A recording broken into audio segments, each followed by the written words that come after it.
Y este es el sentido del mensaje en esta mañana. Dios nos llama a vivir en su plenitud. Y el mensaje tiene este nombre: principios y valores bíblicos que sustentan al cristiano. Estos principios y valores bíblicos, que son innumerables en todo el recorrido de la palabra, son claras señales en el camino que nos indican que estamos yendo en la dirección correcta. Estos principios y valores son como estacas en el corazón que afirman la vida del cristiano en ese camino que es el camino de la fe, en donde Dios ha dispuesto bendición hasta que sobreabunde. Pues su gracia es verdad, su amor es fiel.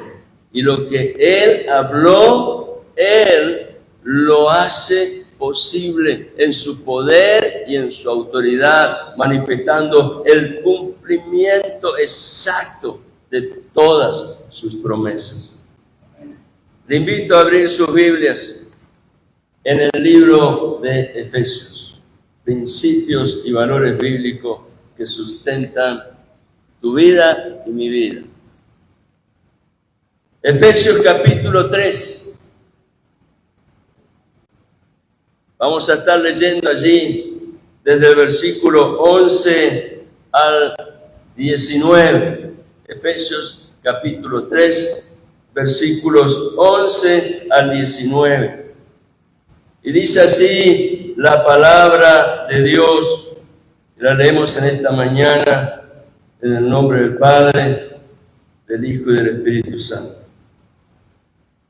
Conforme al propósito eterno que llevó a cabo en Cristo Jesús nuestro Señor. Propósito eterno que se llevó a cabo a través de Jesucristo el Señor. ¿En quién? Versículo 12. ¿En quién? En Jesucristo. Tenemos libertad y acceso a Dios con confianza. Eso significa sin dudar, a causa de ese propósito eterno manifestado en una obra que pronto lo vamos a expresar. Sin dudar, con confianza, accedemos a Dios por medio de la fe en Cristo. Versículo 13. Ruego, dice Pablo, teniendo en cuenta este propósito, ruego, por tanto, que no desmayéis, no se desalienten, no se desanimen, dice Pablo. Sabemos que las pruebas que tenemos que enfrentar no son fáciles, que a veces demandan más de lo que nuestras fuerzas pueden resistir. Pero Pablo dice, confía, porque el trono de la gracia está abierto a causa de ese propósito eterno que fue manifestado en Cristo Jesús, nuestro Señor. Ruego, por tanto, dice Pablo, versículo 13, que no desmayéis a causa de mis tribulaciones por vosotros, porque son vuestra gloria. Pablo está allí declarando que en verdad todo lo que Dios había permitido en su vida era a causa del propósito eterno que está a favor de su iglesia. En el Evangelio, en Cristo, siempre hay una esperanza viva y verdadera, y en ella tenemos que estar aferrados. Versículo 14. Por esta causa, por todo lo que ya ha estado hablando Pablo, ¿no? Por esta causa, pues, doblo mis rodillas ante el Padre de nuestro Señor Jesucristo, me postro ante Dios. Recurro al testimonio de su fiel amor, buscando el rostro de Dios. Versículo 15, de quien recibe nombre toda familia, en el cielo y en la tierra, que os conceda conforme a las riquezas de su gloria. Y acá vemos realmente el contenido de la oración del apóstol Pablo. Que os conceda, conforme a la riqueza de su gloria, el ser fortalecidos con poder por su espíritu en el hombre interior. Es allí donde el Espíritu Santo está activo en la vida del cristiano, en el hombre interior. De manera que Cristo more por la fe en vuestros corazones, y que arraigados y cimentados en amor, esta palabra es clara, arraigados y cimentados en amor, seáis capaces de comprender con todos los santos cuál es la anchura,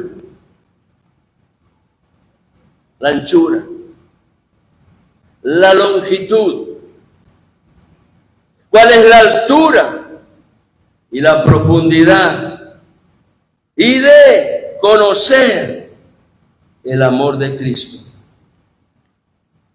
tan ancho, tan extenso, tan alto y tan profundo, que necesito cada día ir creciendo en el conocimiento de ese amor que es fundamental en la realización del propósito eterno en la vida de sus hijos. Y de conocer, dice el versículo 19, el amor de Cristo, que sobrepasa el conocimiento. Si has conocido algo del amor de Cristo, Dios quiere asegurarte en el corazón que todavía no has conocido nada. Hay mucho por conocer, algo que sobrepasa el conocimiento. ¿Para qué? Todo eso ha sido manifestado a través de Dios, mediante el amor de Cristo revelado. ¿Para qué? Para que seáis llenos. Dios no tiene límites. Dios no da por medida. Dios quiere que seas, y yo sea, y tú seas, seamos llenos hasta la medida de toda la plenitud de Dios. ¿Cuál será esa plenitud? Imposible imaginarlo. Tan solo hay que experimentarlo y vivirlo, siendo llevados por el Espíritu de Dios que obra en nuestro interior, a esa experiencia de transformación en donde el propósito eterno se cumple en la vida de los hijos. Luego Pablo, ante esa revelación que él está comunicando a la iglesia en Éfeso, que se cree que era una carta para las iglesias que estaban allí en el Asia Menor, no específicamente a Éfeso, pero está así señalando a Éfeso, porque era un lugar central, un lugar básico en la manifestación del Evangelio en esa región, justamente por el ministerio que ejerció Pablo en ese lugar. Y Pablo, ante esta revelación, termina con una doxología. No sé si su Biblia lo tiene así identificado. En mi Biblia aparece, doxología es una palabra que significa alabanza al Dios vivo. Doxología. De esa manera termina Pablo esta revelación y dice, y aquel, versículo 20, que es poderoso para hacer todo mucho más abundantemente de lo que pedimos o de lo que entendemos, según el poder que obra en nosotros. ¿Cuál es ese poder? El Espíritu de Dios, el Espíritu Santo. A Dios sea la gloria. ¿Dónde? En la iglesia.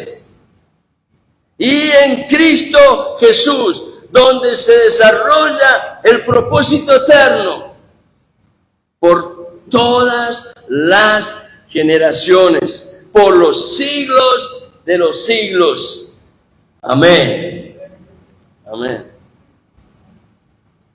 En el versículo 11 que hoy señalábamos, la palabra señala el propósito eterno. ¿A qué se refería el apóstol Pablo cuando estaba manifestando el propósito eterno? Él se estaba refiriendo al propósito de Dios por medio de la redención que se manifestó en Jesucristo mediante una cruz. ¿A fin de qué?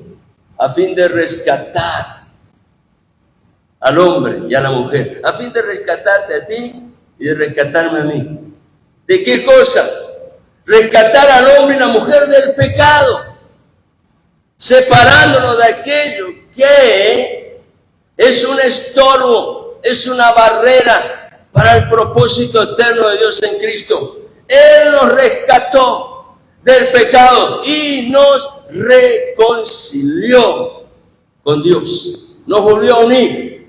Eso hizo Cristo, revelando el propósito eterno por medio de la obra de la redención.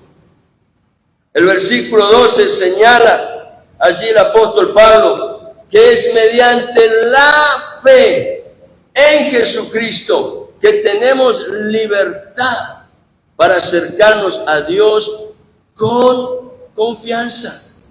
Libertad mediante la fe en Cristo para acercarnos a Dios con confianza. En el versículo 13, Pablo dice a los oyentes que ese es motivo suficiente para que en medio de las pruebas tengamos ánimo, tengamos determinación, no desmayemos, sabiendo que hay libertad para llegar ante Dios confiadamente. Esto debe alentarnos en medio de todas las circunstancias que la vida presenta. No te desanimes, aléntate en Dios. Hay un propósito eterno. Mira, ayer fuimos con mi esposa a visitar primero una casa, luego otra. En la primera yo no bajé, porque imaginaba algo que no quería ver. Quizás fui cobarde, no lo sé, pero luego cuando mi esposa me comentó algo, entendí cuál era la razón. Y luego fuimos a otra casa, después que salimos a la escuela bíblica. Y sinceramente los dos volvimos muy cargados, porque lo que vimos realmente nos tocó en nuestra alma al ver la condición de una mujer por la cual estamos orando hace mucho tiempo y que definitivamente el comprobar su condición aflige. Y cuando yo leo esta palabra, encuentro otra vez motivo para alentarme. Pero sé que en mi alma está ese peso. Mi esposa, yo lo notaba ayer, ella tenía el mismo peso. Algo muy fuerte. Pero el propósito eterno de Dios, que ha sido revelado en Cristo, nos concede hoy la libertad a través de su amor para acercarnos con confianza a ese trono maravilloso. Es por eso que en los versículos 14 y 15 Pablo manifiesta que por esa causa él tiene como siervo la firme decisión de buscar a Dios. Es la segunda oportunidad en la carta donde Pablo está manifestando su vida de oración. Lo hizo en el capítulo 1 y lo vuelve a hacer en el capítulo 3. Una oración profunda, una oración intensa, con un contenido que realmente debe impactar a la iglesia.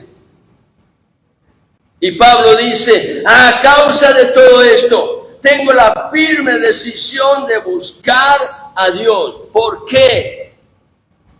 Porque tener libertad de acercarme al trono de la gracia es definitivamente un privilegio que solo alcanzan aquellos que en el propósito eterno han sido marcados, sellados como hijos y miembros de la familia de Dios.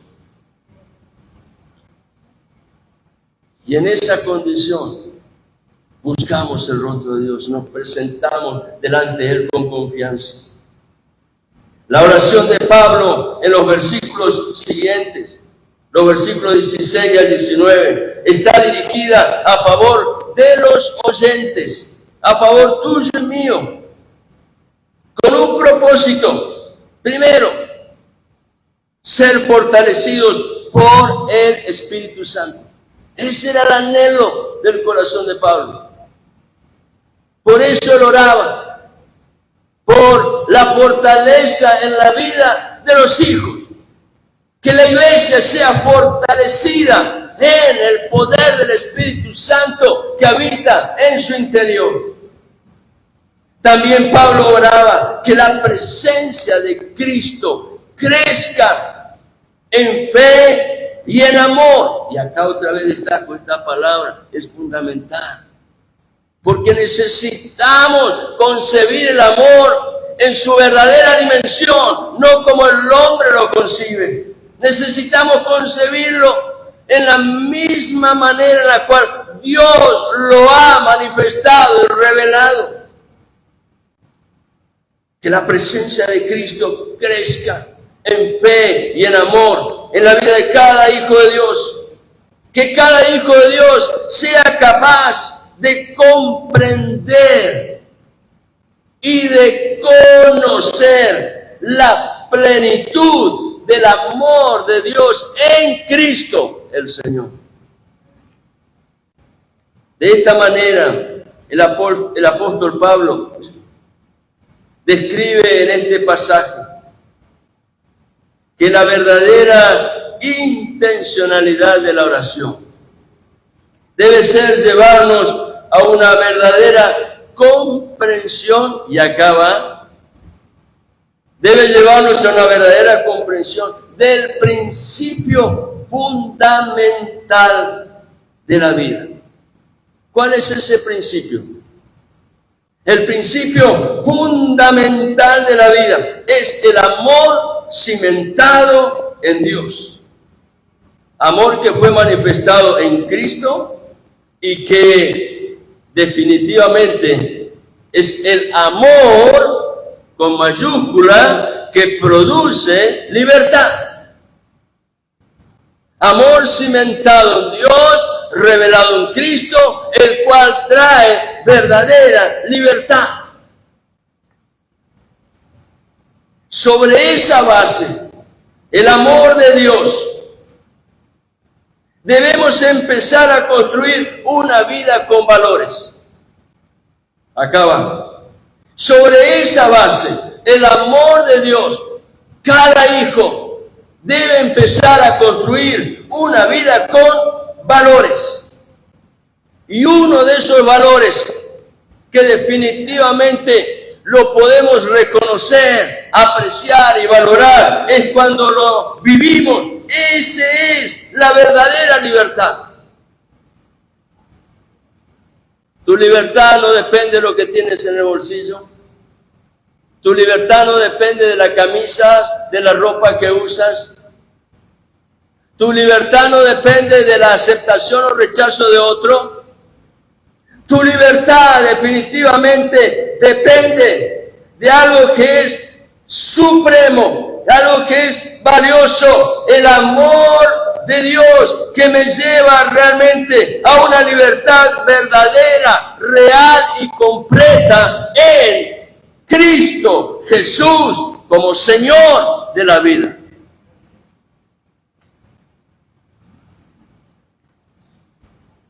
¿Qué es un principio?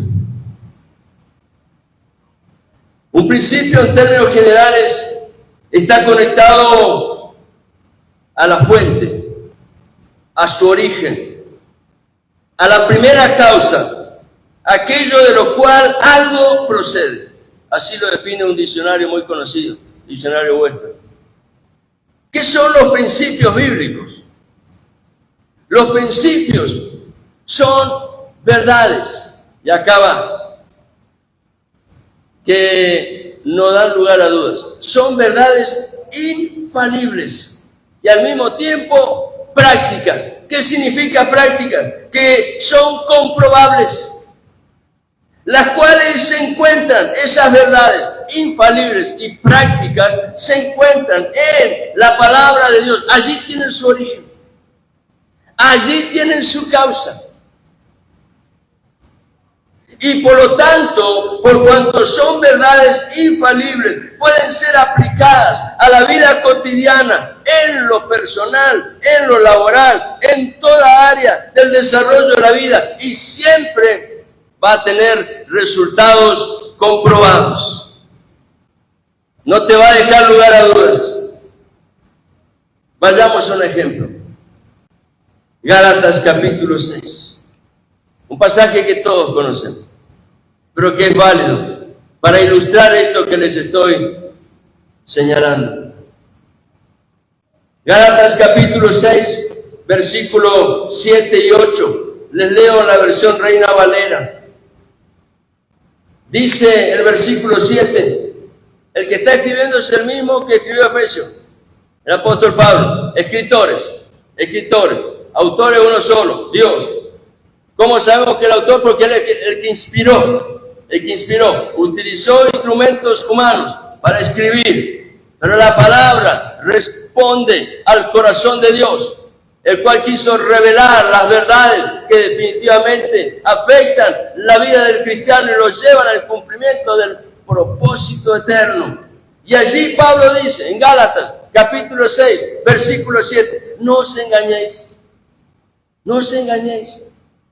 Dios no puede ser burlado, pues todo lo que el hombre sembrare, eso también segará. ¿Quién puso esta ley?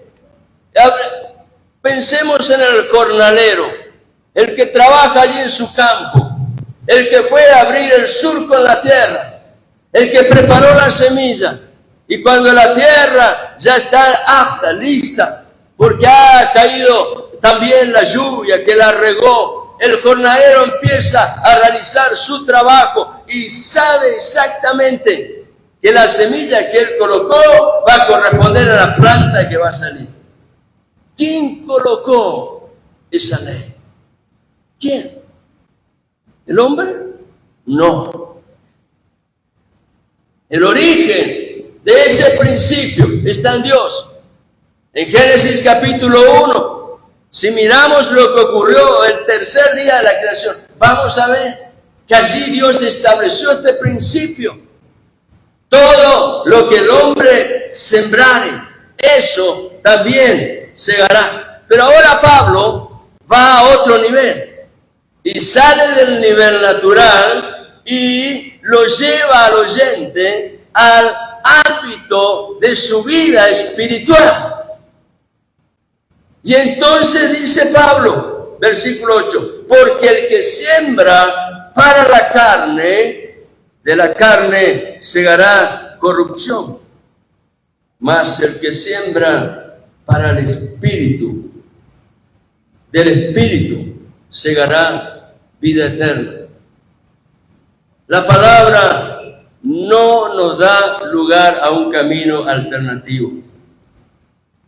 Dios en su palabra muestra que la diferencia entre un estado y otro es radical. Muestra que la diferencia está marcando que algo es definitivamente blanco o es negro, es bueno o es malo, es de la carne o es del espíritu. Se trata de mostrar. Pablo enfatiza que cuando yo procuro satisfacer el yo, buscando agradarse a sí mismo, es algo que va a tener su resultado. Pero si busco agradar a Dios, a quien digo servir, la diferencia va a ser radical. Y este es un principio inviolable. Se cumple en el mundo natural. Dios, como lo dije antes, lo estableció al principio en su creación. De manera que el jornalero sabe que si sembró nogal, ¿qué va a cosechar? Nueces. Indudablemente. Si siembra semilla naranja, va a cosechar naranjas. Lo que sembramos, cosechamos.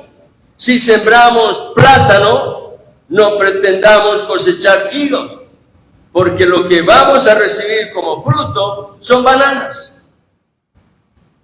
De la misma manera, dice Pablo, sucede en el ámbito espiritual.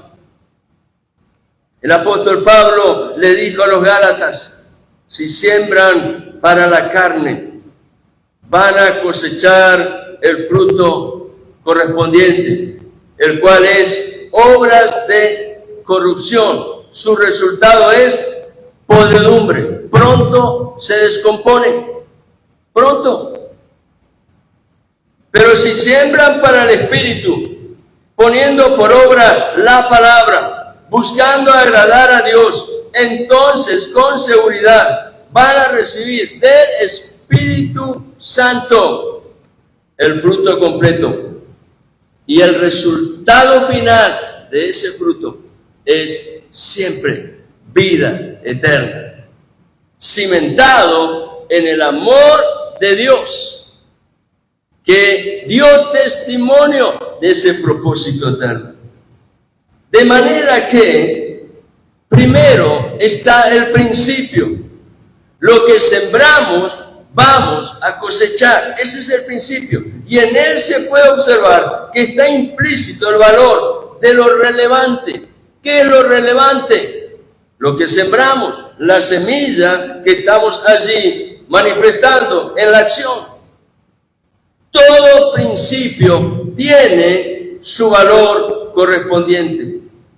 Por definición vimos que el principio, lo dijimos antes tomando esa definición del diccionario Webster, el principio muestra la causa, muestra el origen o la fuente de algo. El principio siempre está conectado a una razón, y sin esa razón el principio pierde su eficacia, pierde su valor. Cuando Dios hizo al hombre y a la mujer, cuando Dios te hizo a ti y a mí, no nos creó de cualquier manera.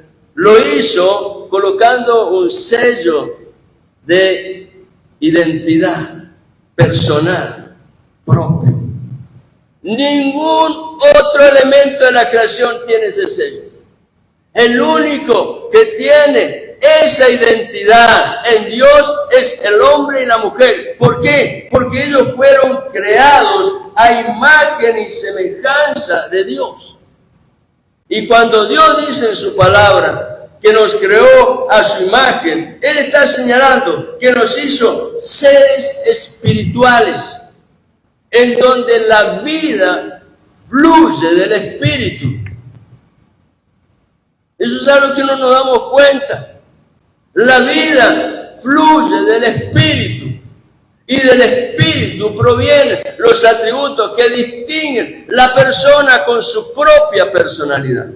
De allí pues que Dios nos hizo entonces no solo a su imagen, sino también a su semejanza. Y eso significa que nos formó como Él es, con una determinada personalidad. Tú eres una persona. Yo soy una persona. Somos personas que tenemos atributos propios que nos distingue de una manera particular a cada uno. Todos tenemos la capacidad de pensar y por lo tanto tenemos inteligencia. Todos tenemos la capacidad de hacer, por lo tanto tenemos actividad. Todos tenemos libertad porque Dios nos ha dado a través de su creación, nos dio capacidades, nos dio talentos, libertad para realizar algo que de pronto tenga buen resultado en nuestra vida. Todos tenemos conocimiento, todos, en un grado mayor o menor, pero tenemos la capacidad de seguir creciendo porque Dios ha colocado inteligencia. Todos tenemos voluntad, eso significa la libertad de decidir. Y como eso, otros valores que son sumamente necesarios y que Dios los ha colocado allí en el ser de la vida creada como una persona. Somos personas con una personalidad propia y tenemos atributos o valores que nos definen y nos diferencian. No somos todos iguales. Pero todos tenemos inteligencia. Todos tenemos la capacidad de estar activos. Todos tenemos libertad. Todos poseemos el conocimiento. Todos disponemos de voluntad. Pero no todos somos iguales. Hay diferencias. En unos más afirmados y acentuados, en otros menos.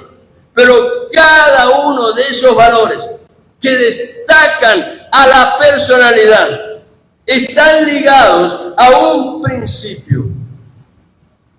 Están ligados a un principio, que es el principio fundamental de la vida. Y ese principio definitivamente es el amor de Dios que lo colocó allí con un propósito eterno.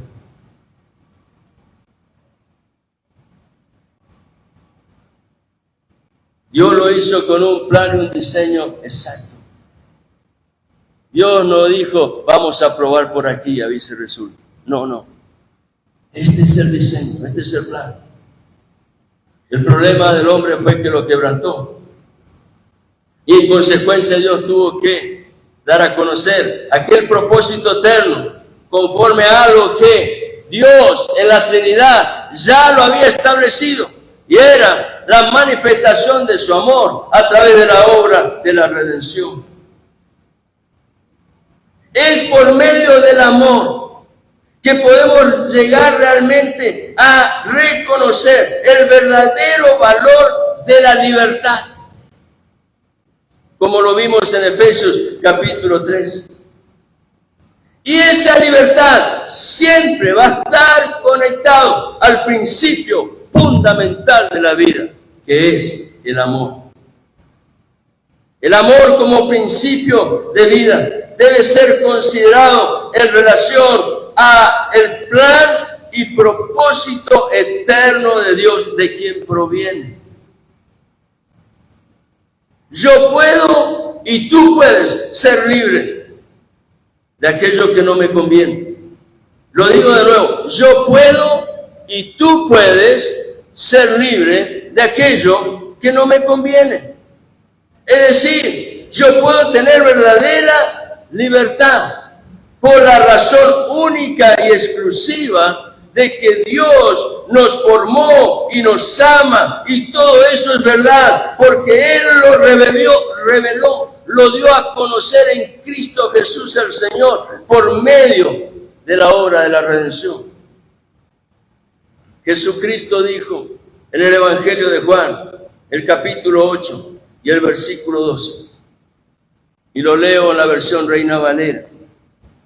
Otra vez Jesús les habló diciendo, yo soy la luz del mundo, el que me sigue no andará en tinieblas, sino que tendrá la luz de la vida. Este texto nos enseña un principio espiritual supremo. Jesús es la luz del mundo. Seguir a Jesús le da valor a mi vida, porque me enseña a caminar en la luz. El principio me enseña, siendo Jesús la luz del mundo, que yo debo seguir a Jesús para no andar en tinieblas.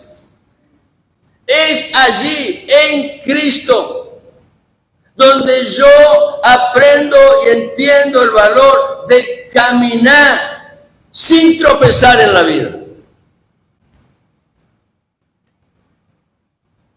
Este principio me habla de lo importante que es vivir en la luz. Y eso va a estar ligado a otro valor, que es el valor de la perseverancia, que me llama a permanecer en Cristo. Porque cuando permanezco en Cristo, Él asegura en su palabra que voy a conocer la verdad. Y definitivamente la verdad cimentada en el amor de Dios es la que me hace libre. Por favor, acompáñenme a leer algunos versículos que están en el mismo capítulo 8 del Evangelio de Juan, pero un poquito más adelante. Evangelio de Juan, capítulo 8, versículos 31 y 32. Dijo entonces Jesús a los judíos que habían creído en Él. Presta atención a esta frase. Jesús le está hablando ¿a quién? A los judíos. Pero estos judíos tenían algo que los identificaba. Habían creído en Él. Jesús siempre llega al corazón que está abierto al testimonio del Espíritu, manifestando el don de la fe para que podamos recibir, mamar la verdad de Dios, en la cual vamos a ser dirigidos en un camino donde no hay tropiezo, en donde hay libertad y bendición y vida en abundancia. Y entonces dijo entonces Jesús a los judíos que habían creído en Él: si vosotros,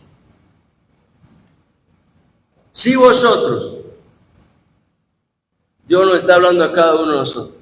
Si vosotros, me está hablando a mí, si vosotros permaneciereis en mi palabra, seréis verdaderamente mis discípulos. Y como discípulos, ¿qué va a ocurrir? A causa de la palabra que habita en el corazón, porque he descubierto que amar la palabra le da significado a mi vida. ¿Qué va a ocurrir? Lo dice el versículo 32, conoceréis la verdad.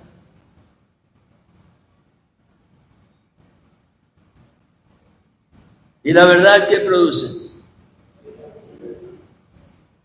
Libertad.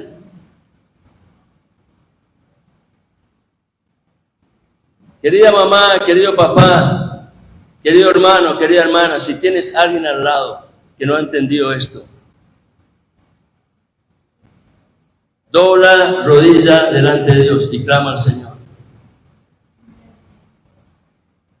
Porque esto es imperioso para alcanzar el propósito eterno de Dios en Cristo. Clama a Dios sobre la base del verdadero cimiento, de un principio que me lleva al propósito eterno. El cimiento es el amor de Dios. Es el amor de Dios. Por lo tanto, Pablo dice: anímate, aliéntate, aunque la batalla a veces es dura. Cuando tus ojos pueden comprobar algo que no puedes, que no tienes la capacidad de cambiarlo, recuerda que hay un Dios en los cielos que es suficiente y es todopoderoso para hacerlo.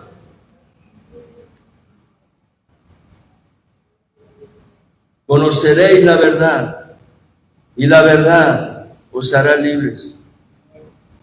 Jesucristo es la verdad. Él dijo: yo soy el camino y la verdad y la vida. Jesucristo es la verdad. Verdad que nos lleva a conocer el amor verdadero que ya fue revelado. Por eso, en el mismo Evangelio de Juan, encontramos un versículo que señala la esencia del Evangelio. Capítulo 3 de Juan. Yo creo que todos lo sabemos de memoria. Versículo 16.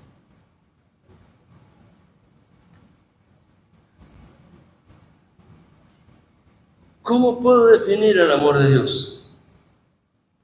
Si es tan ancho,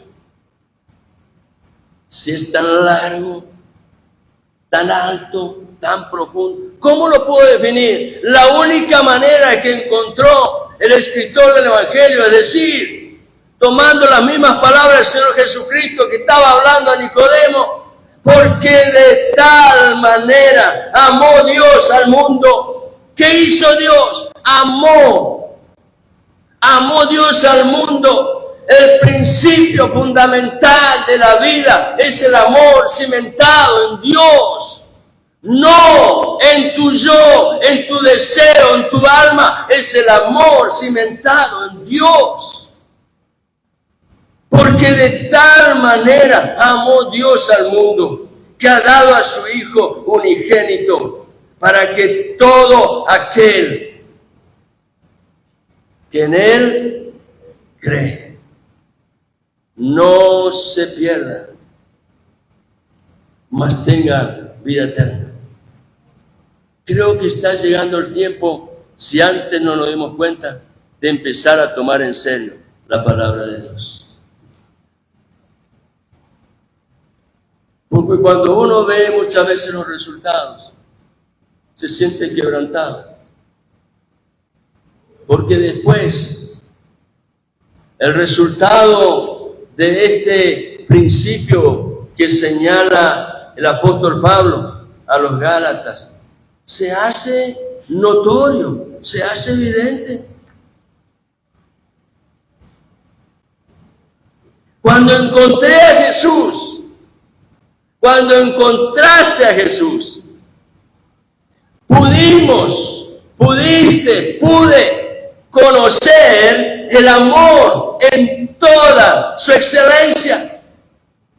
Y por el amor de Dios pude comprender el valor trascendente que tiene la libertad, porque Él me hace libre del poder del pecado. Él me hace libre de las influencias de este mundo. Él me hace libre de todo aquello que sea un estorbo en el camino para alcanzar el propósito eterno de Dios revelado en el amor manifestado en Cristo.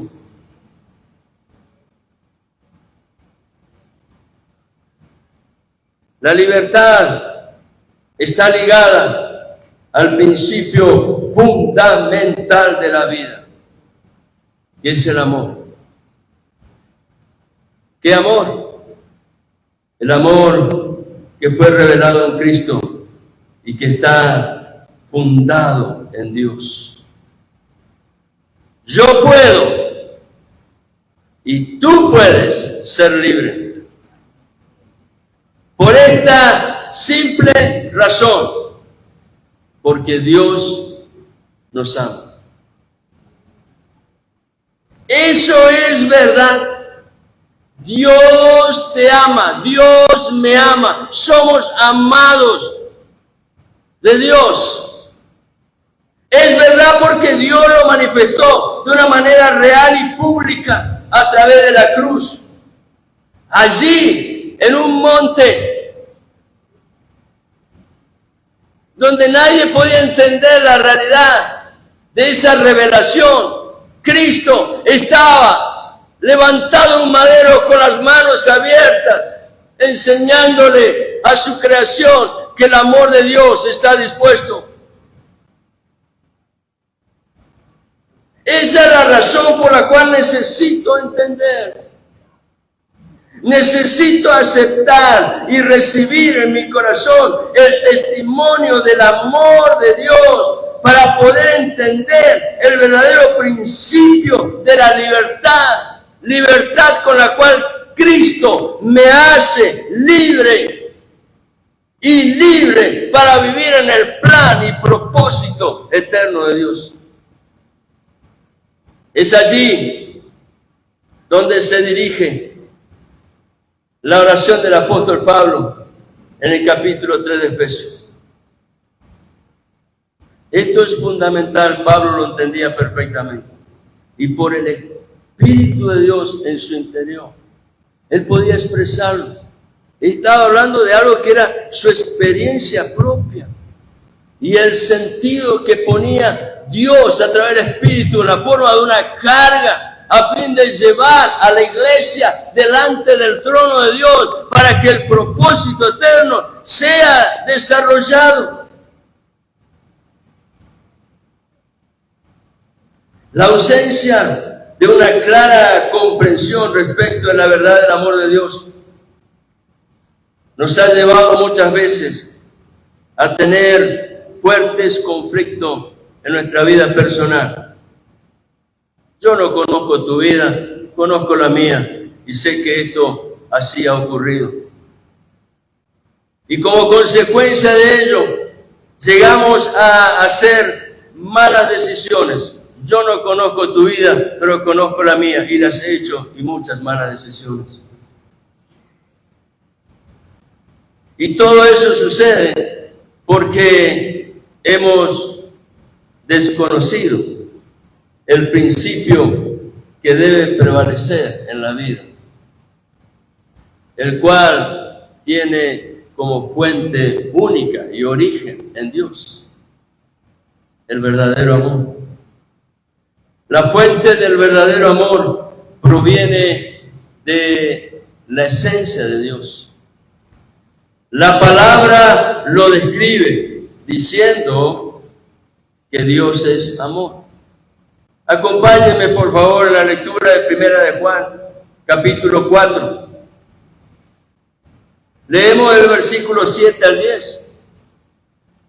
Y dice allí el escritor, bajo la inspiración del Espíritu Santo, habla a la iglesia y dice así: amados, amados. De esa manera Dios se relaciona con nosotros. Amados, amados, amémonos unos a otros, señalaba el apóstol, porque el amor es de Dios. Todo aquel que ama es nacido de Dios y conoce a Dios. El que no ama no ha conocido a Dios, porque Dios es amor. Versículo 9. En esto se mostró el amor de Dios para con nosotros, en que Dios envió a su Hijo unigénito al mundo. ¿Para qué? Para que vivamos por Él. Y en esa experiencia, la verdadera libertad es una consecuencia natural. Vivir en Cristo trae libertad. No importa que los dardos de fuego del enemigo estén apuntándose a tu vida. En Cristo, por el escudo de la fe, yo puedo caminar en libertad.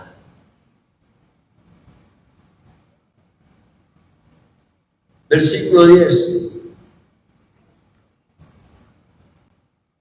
En esto consiste el amor, no en que nosotros hayamos amado a Dios.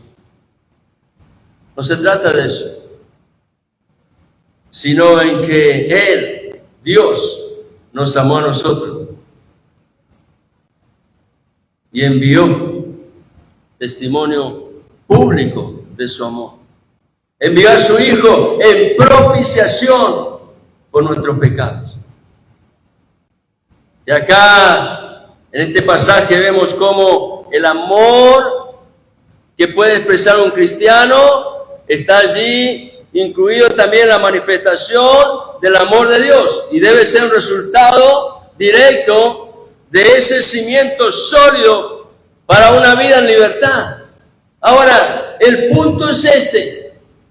Ya estoy llegando al final del mensaje. Y gracias por su paciencia y por su atención.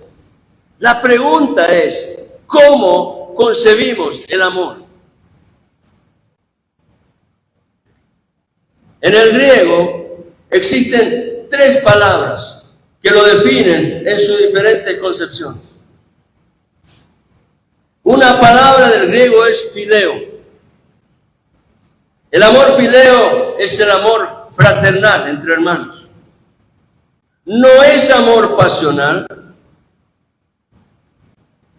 El amor fraternal describe una relación donde hay afecto, pero también hay lealtad, hay confianza basada en el respeto mutuo y al mismo tiempo existe el compromiso con la verdad y la honestidad. Ese es el amor fraternal, fileo. Luego existe en el griego otra palabra, que es eros. Eros es el amor romántico, el amor que se caracteriza por la pasión, por la atracción física y el deseo sexual. Aunque la Biblia no condena el amor romántico,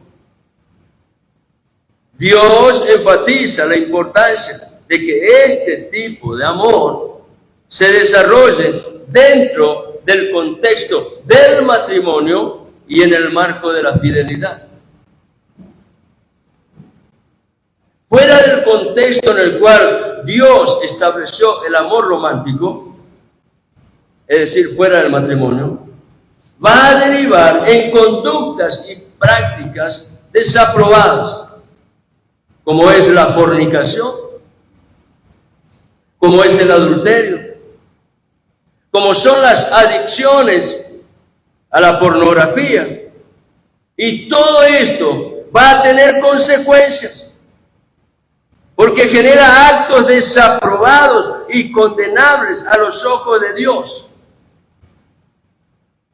los cuales nos alejan de la comunión con Él y al mismo tiempo están quebrantando el plan de Dios en su propósito eterno para nuestras vidas. El gran consejo que siempre daba el apóstol Pablo es: si llegáramos a estar en cualquiera de estas condiciones, fornicación, adulterio, pornografía, prostitución, si llegáramos a estar en cualquiera de esas condiciones, es importante, es urgente, es necesario arreglar cuanto antes sea posible nuestra posición delante de Dios. Finalmente, hay una tercera palabra en el griego, que es ágape. Ágape es el amor desinteresado. Ese amor que busca el bien del otro sin esperar nada a cambio. Es el amor que Dios tiene por la humanidad, por ti, por mí. Es el amor que los cristianos deben esforzarse por tener, atesorar y crecer en él. Por eso el consejo del apóstol Pablo en el libro de 1 de Corintios, capítulo 13, versículo 4 al 7, allí él está describiendo el amor ágape. Y Pablo dice: el amor es paciente. ¿Cómo andamos con la paciencia? El amor es bondadoso. El amor no tiene envidia. El amor no se jacta. El amor no se envanece. No hace nada indebido. No busca lo suyo. No se irrita. No guarda rencor. No se alegra de la injusticia, sino que se alegra con la verdad. Todo lo disculpa, todo lo cree, todo lo espera, todo lo soporta. La pregunta es,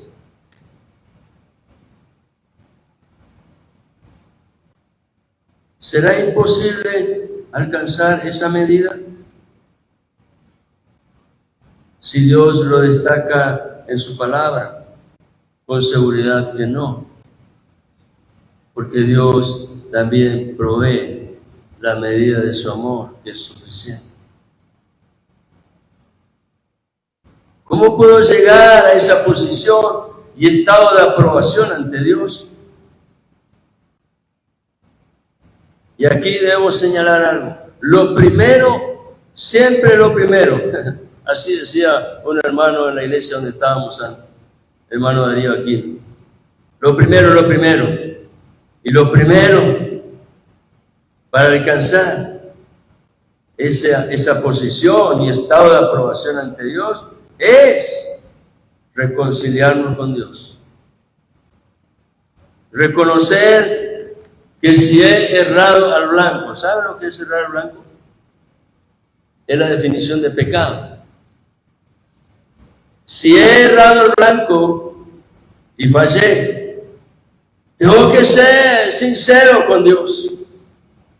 Ir delante de su presencia para decirle al Señor que eres lo primero en mi vida y lo que yo necesito es experimentar esa unión, esa comunión, esa reconciliación.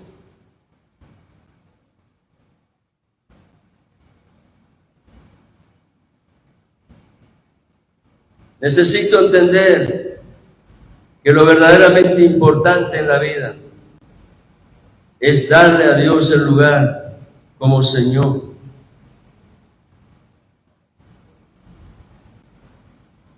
Y cuando yo decido aceptar que Cristo es mi Señor, al mismo tiempo estoy declarando en mi ser interior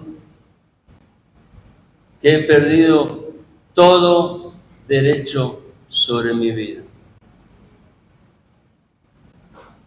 Si Él es el Señor, Él tiene derecho sobre mi vida. Y déjame decirte algo que a veces lo suelo repetir cuando estamos en las clases del seminario. En la vida del cristiano, Dios tiene doble derecho. Por creación y por redención. Definitivamente, Él es el Señor. Por lo tanto, necesito entender que lo primero es lo primero. Y cuando he entendido que mis pasos no han estado alineados con el corazón del Padre, es necesario volverme de corazón a Dios, decidir amar su palabra, permitir que el Espíritu Santo sea el instructor de mi vida. Él es el único sabio para guiarme en el proceso de la vida, paso a paso, a fin de que la verdad de Dios siempre sea la lámpara que está alumbrando mis pies y el camino en el cual debo andar. Por favor, los hermanos de alabanza, si me pueden acompañar aquí adelante.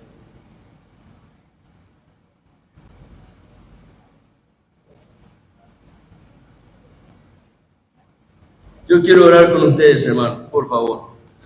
Pongámonos en pie. Vamos a hacer una oración juntos.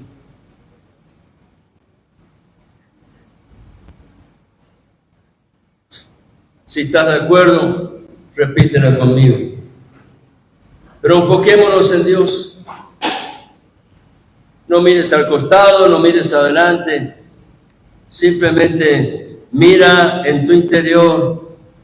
Y en esa mirada, pon a Dios como lo primero. Oremos. Señor y Dios, estamos delante de ti en esta hermosa mañana, porque entendemos que tú eres la verdadera razón de nuestro existir. Tú eres quien le da significado a mi vida. Tú eres el que señala para mí un propósito eterno. Y esa es la razón por la cual en esta mañana me uno junto a mis hermanos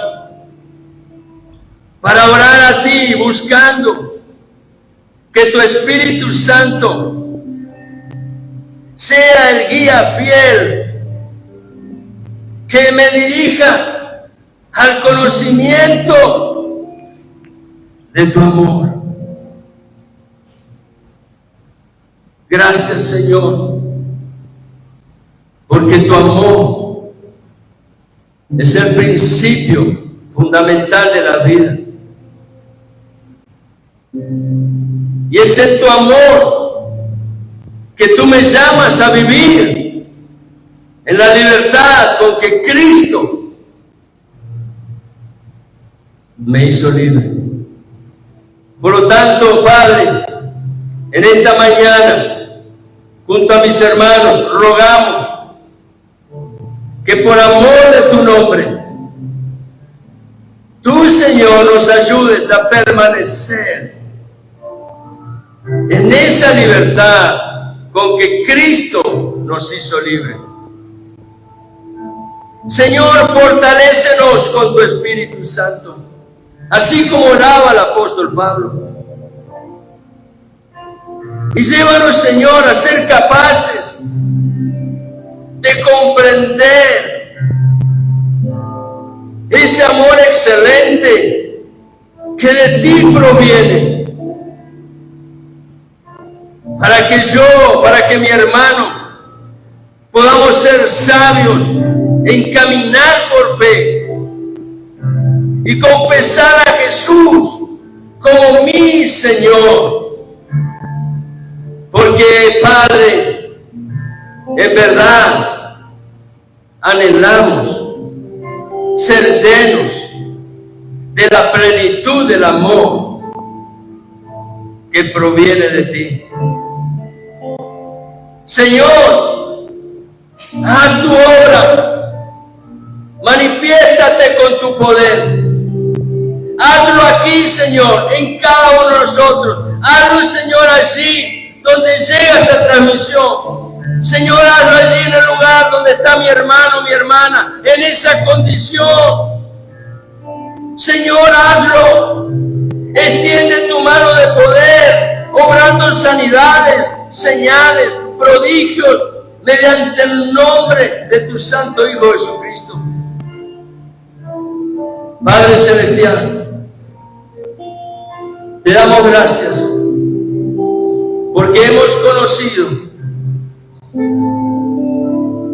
que tú eres todopoderoso para hacer mucho más de lo que pedimos o entendemos, por el poder del Espíritu Santo que está en medio de tu iglesia. A ti, oh Dios, sea la gloria en la iglesia y en Cristo Jesús, ahora y siempre. Amén y amén.